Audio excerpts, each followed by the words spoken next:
Well, as you know, the headlines have been quite grim recently, as everyone knows. But recently, there was one inspiring story, one bright beam in an otherwise gray landscape. The week before last, explorers aboard this research ship in an expedition called Endurance 2 actually located Ernest Shackleton's lost ship. Did you hear that? So cool. And as you know, Shackleton was a great hero of his day and continues to inspire people right up to the present. And just to remind you of his story for a moment, on an expedition to Antarctica, Shackleton's beloved ship, the Endurance, got strangled in ice and sank, leaving Shackleton and his crew 1,200 miles from any kind of help. But by keeping his cool, not hard considering the conditions, and through exquisite leadership, the more important factor, he managed to get all 28 members of his crew back to safety. And preserving those lives was such an inspiring feat. Well, if not quite up to that level, finding Shackleton's lost ship was also an astonishing feat. It required, get this, venturing into the wild Weddell Sea, one of the stormiest places on the planet, cutting through ice 1 meter thick, and then deploying underwater drones to scan 150 square miles of seafloor, 10,000 feet below, and they pulled it off. Absolutely amazing, wildly complex and difficult mission. And in fact, the same group led by maritime archaeologist John Shears, wouldn't you like to have that on your business card? Maritime archaeologist. Anyway, same group tried and failed 3 years before, but this time they did it. They succeeded, and they beamed pictures from the ship around the world when the world needed a lift. This one especially delighted people. If you look closely, you'll see somebody at the bow of the ship, and the headline of the story that went with this picture was, "The new captain of the Endurance wreck is an anemone." And there he is, right there. Now, I love anything to do with Ernest Shackleton. I love anything to do with exploration more broadly. But what particularly pinged my brain when I read this story was a quote by Shears, again, the expedition commander, because it underscores the big idea of this Lenten series that we're in, that we began 2 weeks ago, called Strange Grace from 2 Timothy chapter 2. And in his release statement, Shears said this: "We have made polar history with the discovery of the Endurance," and then get this, "successfully completed the world's most challenging shipwreck search." Now, John Shears has a lot of achievements. In fact, I learned this week that he's already been awarded the Polar Medal from the Queen for outstanding achievements in polar research. But I think it's safe to say that this will prove to be his crowning achievement. And that will, of course, partly be because it was so difficult, because it required so much endurance to pull off. And if locating Shackleton's lost ship had been easy, requiring only meager effort, then of course the emotional payoff would have been similarly meager. But because it was so difficult, pulling people together from all sorts of different avenues in the most arduous conditions, finding the Endurance will certainly become the crown jewel of his life. And for me, that's nautical confirmation of the big idea of the Strange Grace series. Our lives are not made up of the mountains we dodge. They are made up of the mountains we dash up. And our lives are not made up by the giants we shy away from, but from the giants we slay. Not the shallow water that we splash around in, but the deep water we dive into looking for historic ships.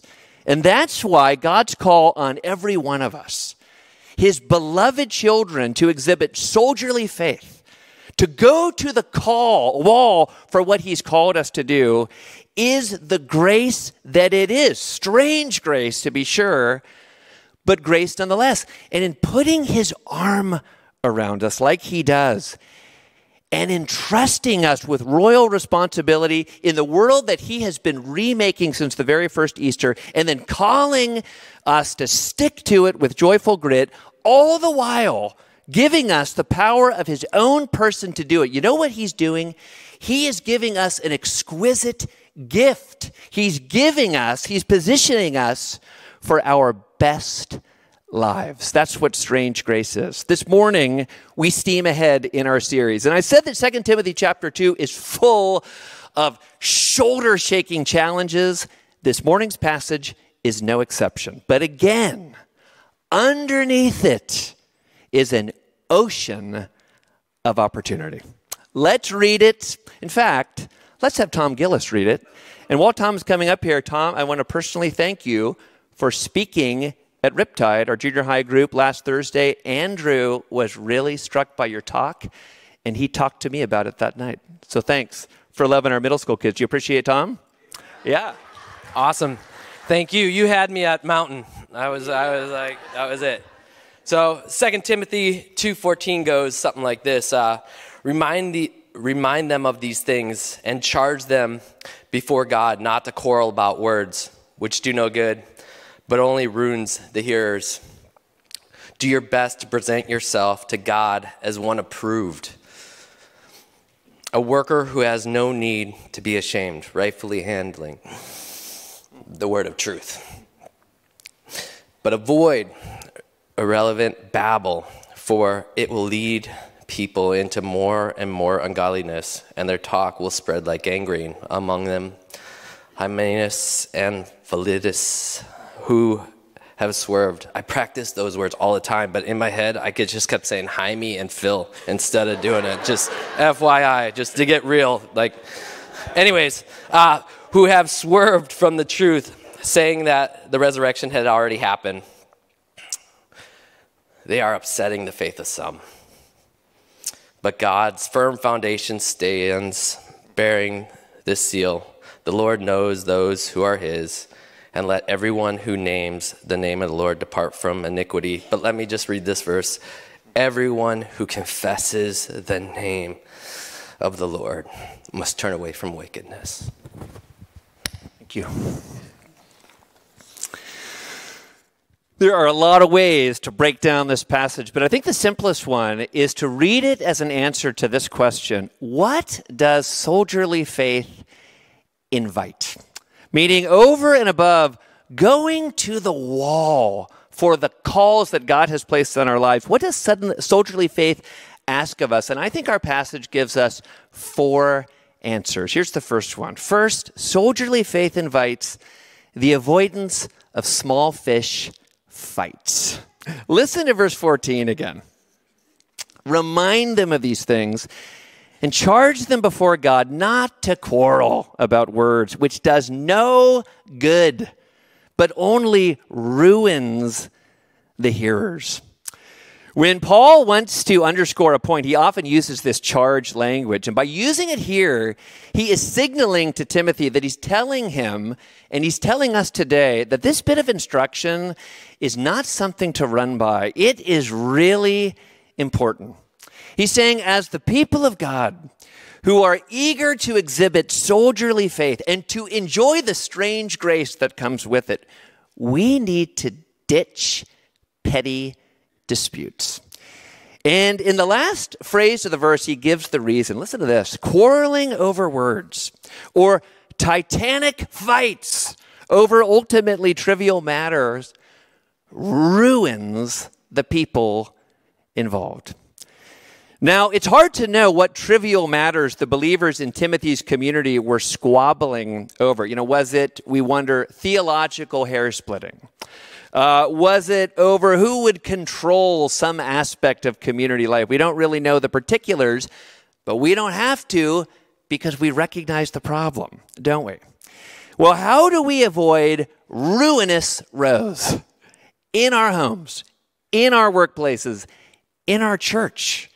when we are working together shoulder to shoulder to bear light in the world. To start with, we can employ the wisdom of Proverbs. Listen to Proverbs 15:1, one of the most powerful, life-saving, and easy-to-apply passages in the entire book. It goes this way: a soft answer turns away wrath, but a harsh word stirs up anger. Many of our silly but destructive conflicts can be skirted simply by doing this: responding to a harsh word with a gentle one. Jesus the King who is also our teacher for everyday life, absolutely exemplified this. One of my favorite stories, Luke 10. Luke visits the home of Mary, Martha, and Lazarus. These are some people who will become some of his very best friends. And once he gets going, Mary is so captivated by Jesus that she just chucks her apron and she plants herself at Jesus' feet simply to soak in his goodness and his wisdom. Well, this hacks off Mary's sister, Martha, who feels like she's got to pick up the slack on the serving, and she's mad about it. She's mad at her sister, and what's interesting, she seems to be mad at Jesus, and as a result, she goes full rage monster like Ty on the comedy team Dude Perfect. And Luke describes it this way: and Martha went up to Jesus and said, "Lord, do you not care that my sister has left me to serve alone? Tell her then to help me." And Jesus' response is the perfect picture of Proverbs 15:1, which makes sense considering that in our last series, Dream House, we learned that he is wisdom personified. Listen to him. Martha, Martha, you are anxious and troubled about many things, but one thing is necessary. Mary has chosen the good portion which will not be taken away from her. There is a world of tenderness in Jesus repeating her name. How could her fury not have been diffused by that gentleness? And here's what it means for us. If we want to be effective in our calls, if we want to claim the strange grace of soldierly faith, you know what we'll do here at Hillside? In every arena of our lives, we will avoid small potato skirmishes at all costs, in our homes, at work, here at Hillside, at Little League, if we're a coach. We'll overlook slights, and we will diffuse hostility with gentle, earnest words. What's the second invitation of soldierly faith? Look at the first half of verse 15. It says, do your best to present yourself to God as one approved. Well, what does this mean? This is very interesting. The word here for approved in the Greek is dokimos. And it has a very interesting nuance, which some of your Bibles will note in the margin below. You might want to look for it. And here's that special meaning of dokimos: approved after being tested. And that's why some versions translate this verse this way, or as tried and true. Listen to it. Make an effort to present yourself to God as a tried and true worker. Well, what does that really mean? Let me suggest this to you. Soldierly faith means after the bomb blast of some kind of test, returning to King Jesus, the commander who first enlisted us in his service, and saying these words, I'm still here. What would you have me do next? And therefore, we could put this second point this way. Soldierly faith invites the refusal to take the count. And I think you know what I mean by this. The count to 10 that a boxing ref gives to a woozy contender after he has been dropped and he hits the canvas. Refusing to take the count means after taking the punch of disappointment, maybe church leaders made a decision in the past that you greatly disagreed with, still bothers you. Or after taking the punch of diminishment, somebody at church or beyond said this to you in one way or another. You know that thing you thought you were really good at? You're actually not that good at it. It means after taking those shots, Dakamas means getting up, Rocky Balboa style, and continuing the bout. It's presenting ourselves again to God's service, even if we can barely see out of our swollen eyes. That's what Dakamas means. That's what approved means here in verse 15. You see, God wants us after that huge haymaker that we never saw coming, whether it's cancer or a layoff or something that doesn't go our way in the church, to stand up. And even if we're still punchy and seeing stars, we say to him, Lord, I'm still here. What would you have me do next? And you know what? God has given us the capacity to do that. That capacity is in the Son, who lived and died for us and who now lives inside us. And speaking of the haymaker of humiliation, you know, Jesus experienced that blow. We don't talk about this that much other than during Holy Week when we talk about his passion. But the truth is, throughout Jesus the King's life, he was reviled, he was ridiculed, he was put down. Consider, he got run out of town after giving his very first sermon. You know, my sermon, first one, didn't really go that well, okay? But nobody ran me out of town, all right? After cleansing a demoniac in the region of the Gerasenes, Jesus was rudely asked to beat it, to head out of town. In the Gospel of John, he was taunted for being illegitimate, and the list goes on and on. Jesus the King, Jesus Christ, the finest human who ever lived, endured regular insult and indignity. And yet he never gave up. He never let one of those jabs keep him from his job, a job that he went to the wall for. And that means that we too, who have been fused to him by belief and baptism, we can too. And Jesus could do this because he knew who he was. He was the eternally begotten and eternally beloved Son of God. And similarly, we can show soldierly faith in times when we are treated with contempt because we know who we are. The fully accepted, fully adored children of the one true God. And you know, I've actually had occasion to say this several times over my years as a pastor, with somebody, talking to somebody who's gotten beat up in ministry. And I've said this, I want to get this straight. You're telling me you've been shamed for doing what God has called you to do. You're saying that on top of the injury of hard work, you poured yourself into that. On top of that injury, you've suffered insult. Congratulations. And I mean it. Congratulations, because you know what you are experiencing right now? You are sharing in the dishonor of Jesus himself. And paradoxically, there is no greater honor than sharing in the dishonor of Jesus himself, the most honorable man who ever lived. 1 Peter 4:14, if you are insulted for the name of Christ, you are blessed, because the Spirit of glory and of God rests on you.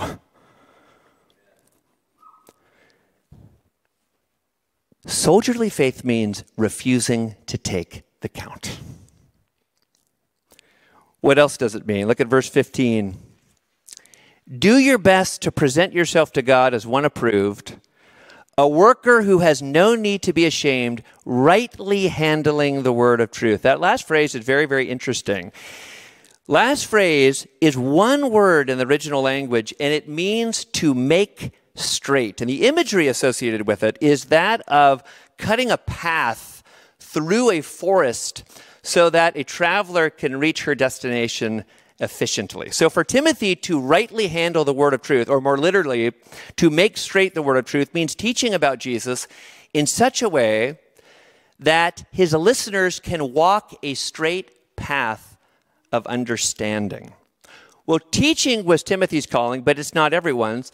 So we might want to ask, what could making straight mean more broadly? I want to suggest this to you. Making straight here means doing anything in the church, no matter how basic, no matter how celebrated or uncelebrated, that makes people's path to Jesus a little more direct.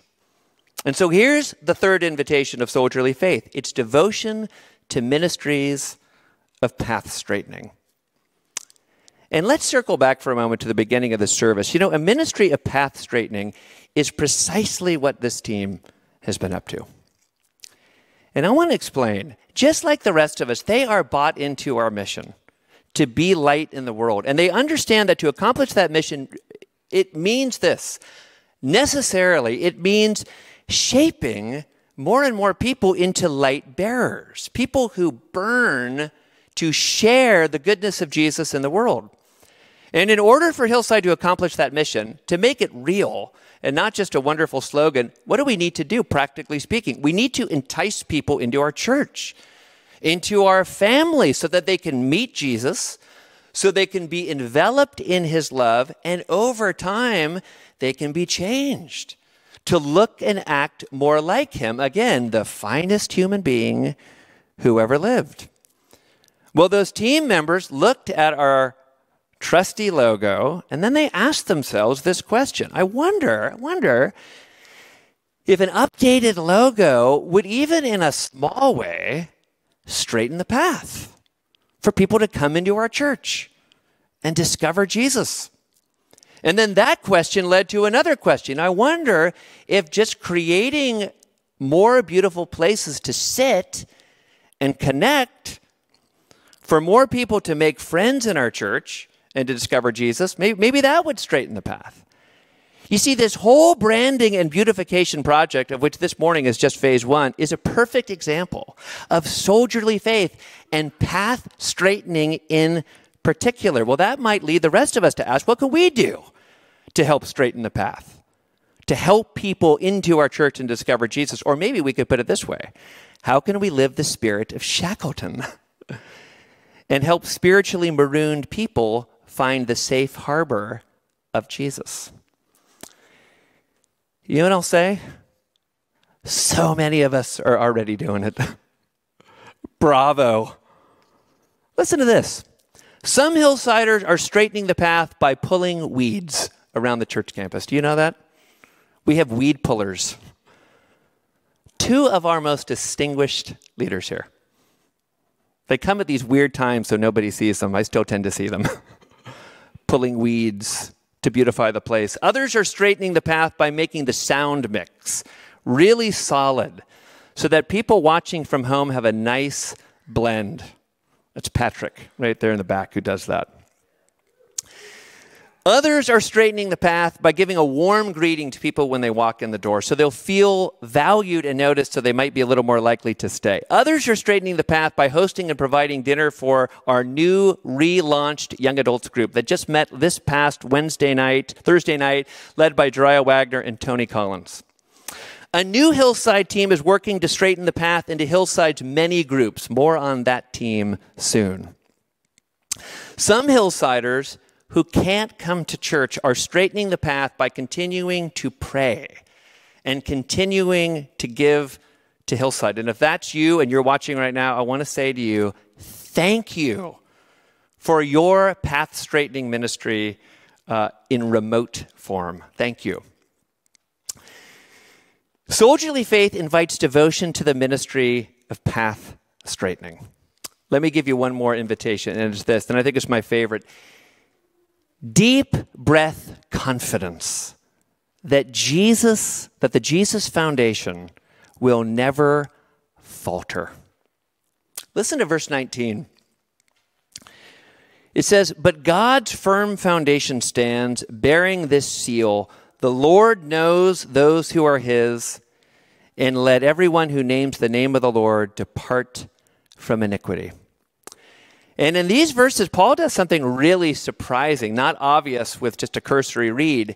After calling on Timothy to be on guard against all kinds of resurrection denying or resurrection obscuring spiritualities, of which there are a million still floating around, after he does that, he references the crazy story of Cora's rebellion in Numbers 16. That's where those two quotes come.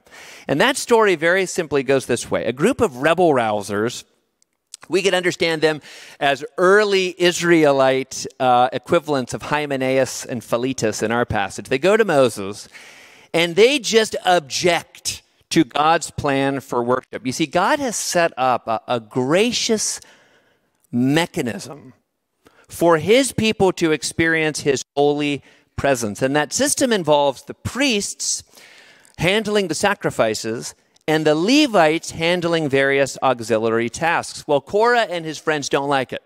They don't like it at all. They're Levites, and they don't approve of what they see as their support role in God's plan, so they revolt. And in reality, this is a small fish fight because they're Levites. They have a really impressive and important role, but it's not enough. Fast forward to the climax. The ground opens up below them, and in judgment, they disappear into the abyss. And the story makes a simple point, and it's this. People who are just hell-bent against God's good plans for his people, for his world, and particularly for the poor and the weak and the oppressed of this world, those people, they just have no future. And so what's Paul's point in referencing it here in 2 Timothy? It's actually wildly encouraging. He's saying in his son's life, death, and resurrection, God has founded a kingdom, one of love and peace and abundance beyond anything we could imagine, one that has been growing and growing ever since the first Easter, and it can't be foiled. It can't be. The mischiefs of the various Coras in the world notwithstanding. And so we who belong to him, we who understand ourselves to be his beloved and adored children, his beloved servants, his co-workers, we can be so calm. We can take deep breath confidence, as verse 19 says, that God's firm foundation is never going to falter. And we can carry through with what God has called us to do, absolutely certain our effort is not wasted, our work is not futile, our hope is not in vain. 4 invitations of soldierly faith. I don't want you to remember them all. I want you to just remember one. One that you can carry around in your pocket this week. So let's close our eyes and let's land with another short prayer practice that's been our Lenten Series tradition. Let's close your eyes. Review these 4 invitations. And as I do, here's what I would like for you to do. I want you to be sensitive to the Holy Spirit, who is inside you if you know Jesus and among us all. And as I read these, I want you to be attentive to God's Spirit. What might he be saying to you? And is there one of these things where he's saying, that's the one, dear child, that's the one I want you to zero in this week. That's the one I want you to pocket. All right? The first invitation, the avoidance of fights over small fish stuff. And let's ask ourselves, can we be contentious, surly, just short with others? I know I can be. And might the Spirit be inviting us to make Jesus' peaceable way, his gentle word way in response to harshness? Maybe the Spirit is saying that's what I want you to make your way.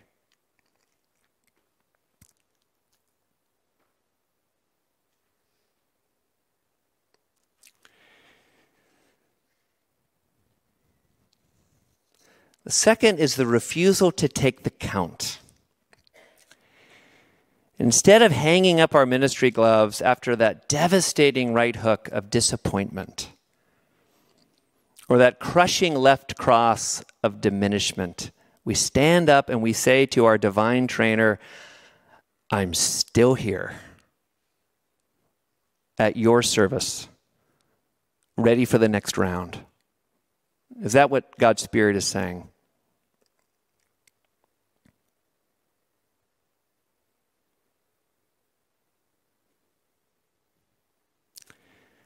Third, devotion to ministries that straighten the path for new people. Just help them find a home here. Is that the Spirit's invitation?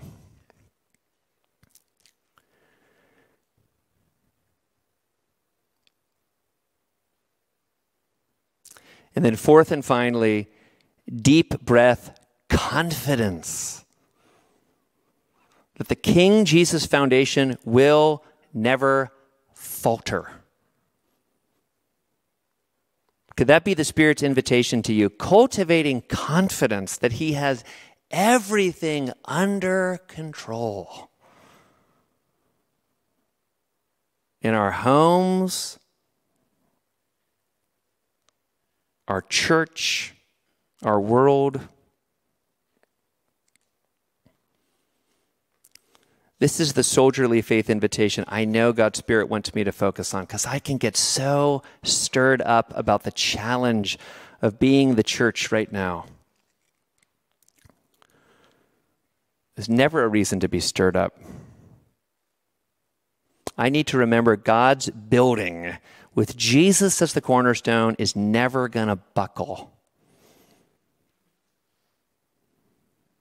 New creation is coming. Nothing can stop it. The Lord knows who are His.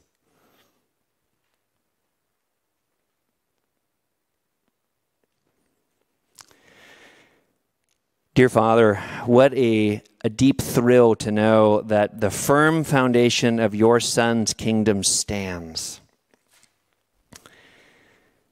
And it means that we today can give you our full selves in love, relationship, soldierly service this Lenten season and beyond. And Father, right now, as your children, as your agents, as your ambassadors, ready for a new week of service, we thank you for everything that will happen in the week ahead. The joyful events, as well as those that we won't perceive as joyful in the moment, but which we now understand will be golden opportunities for dakamas, showing ourselves because of the power you provide to be your tried and true workers, as well as your beloved sons and daughters, named to the greatest of all inheritances. We pray this in Christ's name. Amen.